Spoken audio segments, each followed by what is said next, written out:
Makita niyo sa video na after 20 days lang po ng gamit ato na ginger hair gels shampoo kay una na pong gamit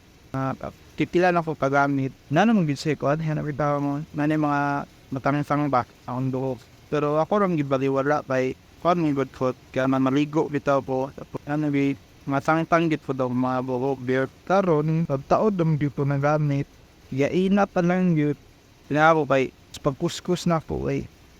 daghan ba nga tangang ang ko nga dapat sa taod naman ko nagamit kanin and then wala to wait lain gigamit ni shampoo at akong nakuha niya murag wala siya niyangay sa ako and yan nagingon po to akong kauban dyan sa akong room na tiya ba to sa iyang isuon ba to yung gingon or iyang kaila na same food nga nagamit ana then nang larot na niyang buhok instead niya anang mubaga ba or manubo itaw daghan manubo nga buhok ng larot daw so karon ako sang di stop og paggamit sa ako siyang ihatag sa mga mo comment dire.